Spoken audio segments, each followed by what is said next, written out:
তার বক্তব্য আমরা শুনছিলাম, কুণালবাবু বিস্তারিতভাবে আপনাদের বলেছেন।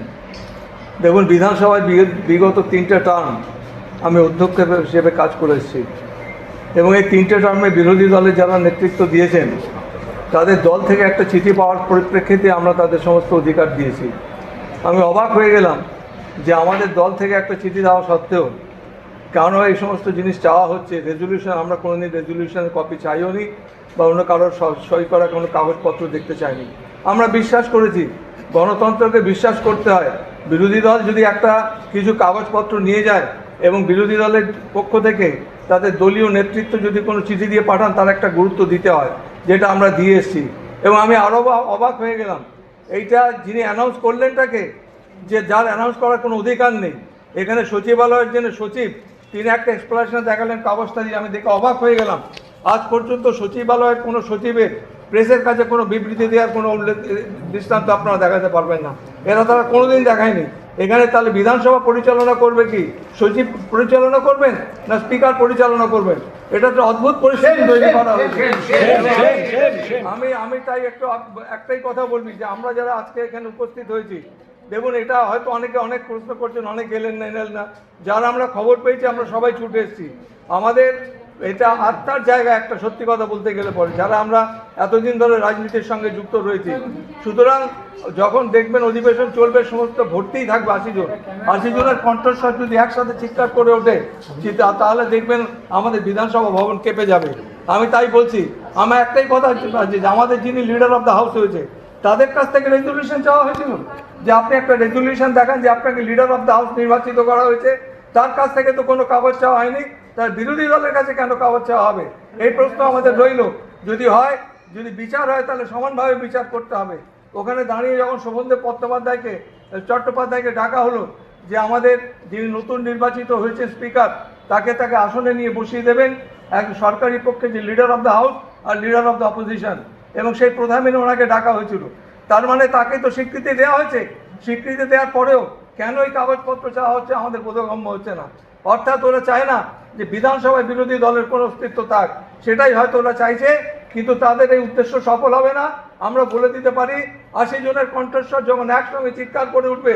বিধানসভায় যখন আমি ছিলাম, আমি দেখেছি বিরোধীদের কোনো কাজ ছিল না, শুধু ওয়াকআউট করা। কোনো কনস্ট্রাকটিভ ডিসকাশনে তারা পার্টিসিপেট করতেন না, শুধু তারা ওয়াকআউট করে বেরিয়ে যেতেন। কিন্তু এখনকার যে বিধানসভা হচ্ছে, আমাদের এখানে অনেক ভালো ভালো যারা পরিষদীয় দলের সদস্য রয়েছেন, বিশেষ করে তৃণমূল কংগ্রেস পরিষদীয় দলের অনেক ভালো বক্তা রয়েছেন। তারা বক্তব্য রাখবেন, বাজেট হবে, বাজেট অধিবেশনে বিভিন্ন বিষয় নিয়ে আলোচনা হবে, এবং যদি বিরোধী দলকে উপযুক্ত মর্যাদা দেয় তাহলে আমরা পার্টিসিপেট করব। তা নাহলে আমাদের নেত্রী রয়েছেন, তিনি যা সিদ্ধান্ত নেবেন সেই সিদ্ধান্ত আমরা মেনে নেব। সুতরাং আজকে আমাদের আন্দোলন একটা প্রতীকী আন্দোলন, এটাকে খাটো করে দেখার কোনো কারণ নেই। এখানে শোভনদেব চট্টোপাধ্যায়ের মতো একজন বর্ষিয়ান যিনি রাজনীতিবিদ রয়েছেন, কুণালবাবু রয়েছেন, এবং এখানে যারা বসে রয়েছেন তাদের এক একজনের ওয়েট আছে, ওজনদার তারা এক একজন রাজনীতিবিদ, এবং অশোক দেবের মতো মানুষ তারাও রয়েছেন। সুতরাং আমি বলবো যে যারা আমাদের অনেক সংবাদ মাধ্যম লিখবে যে মাত্র কতিপয় না, ওয়েটটা দেখতে হবে। একজন লোকের একটা ওয়েট কতটা ওজনদার লোক আছে, এখানে অনেক ওজনদার লোক রয়েছে। সে ওজনের বিচারে আমাদের এই, যদিও কয়েকজন সদস্য হয়তো আজকে আসেননি, খবর পেয়েছেন কিনা জানি না, কিন্তু যারা এসছেন তাদেরও আমি আন্তরিকভাবে ধন্যবাদ জানাই। আগামী দিন জোরালো লড়াই হবে শোভনদেব চট্টোপাধ্যায়ের নেতৃত্বে, এইটা আমি আপনাদের বলতে পারি। নমস্কার, ধন্যবাদ।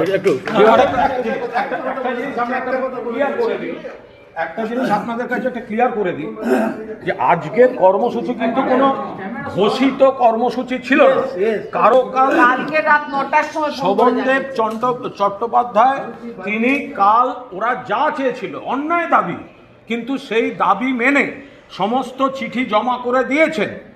ফলে আমরা জানতাম যে শোভনদা আজকে ঘরে বসবেন, সেটা আমরা কাল রাতে শোভনদা ঘরে বসবেন। তো ওই যে কজন যেখানে রুকবানুর শামীম যারা যে আপনি ঘরে বসবেন, হ্যাঁ ঘরে বসবো, সেই জন্য আমরা এখানে এসেছি। এটা কোনো কর্মসূচি এরম নয় যে অনেকে আসেনি, অনেকে, আমরা তো জানতাম আজকে শোভনদা ঘরে বসবেন, আমরা সেই হিসেবে কয়েকজন এসেছি। এসে যখন দেখেছি ঘরে বসার এরা দরজা খুলছে না, তার প্রতিবাদে আমরা আচমকা এই প্রতিবাদ কর্মসূচি আমরা গ্রহণ করেছি। ফলে গতকালও আপনারা কিন্তু মিডিয়া আমাদের উপর ন্যায় বিচার করেননি দলের সিদ্ধান্ত ছিল আগের দিনের বৈঠকে যে কয়েকজন ধর্নায় বসবে, বাকিরা যার যার জেলায় যার যার কেন্দ্রে যাবে। আপনারা বারবার বলবেন এরা এরা নেই, এটা আমাদের উপর অবিচার হলো। যদি আমরা পূর্ণ কর্মসূচি ডাকতাম তখন কেউ আসতেন না, আপনারা গুনতেন। যেখানে দলের সিদ্ধান্ত যে লোক মার খাচ্ছে, ফলস কেস দিচ্ছে, বড় কথা, ফলস কেস দিচ্ছে, সেখানে বিধায়ককে ছুটে যেতে হচ্ছে বাড়ি ছাড়া, তাদের থাকা খাওয়ার ব্যবস্থা। তো সেই বিধায়কদের পাঠানো হয়েছে। এবার আপনারা বলছেন এখানে কেন নেই, ফলে মিডিয়ার কাছেও একটু দেখলাম এবং সরকার না হয় ওরা ওদিকে বসছে, তা বলে এত আমাদের কথাগুলো ঠিকভাবে প্রতিফলিত হবে না, এতটা অবিচার আমাদের করবেন না। আপনারা তো উই ওয়ান্ট জাস্টিস ব্যানার দেখলেই আপনারা তো দেখান নানা রকম লাইভ টাইপে, তো আমাদের বেলা তো উই ওয়ান্ট জাস্টিসটা একটু দেখাবেন। তার বক্তব্য আমরা শুনছিলাম, কুণালবাবু বিস্তারিতভাবে আপনাদের বলেছেন।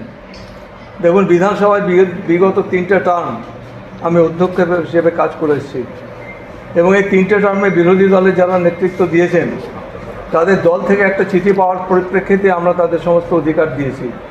আমি অবাক হয়ে গেলাম যে আমাদের দল থেকে একটা চিঠি দেওয়া সত্ত্বেও কেন এই সমস্ত জিনিস চাওয়া হচ্ছে। রেজলিউশন, আমরা কোনোদিন রেজলিউশনের কপি চাইও নি বা অন্য কারোর সই করা কোনো কাগজপত্র দেখতে চাইনি।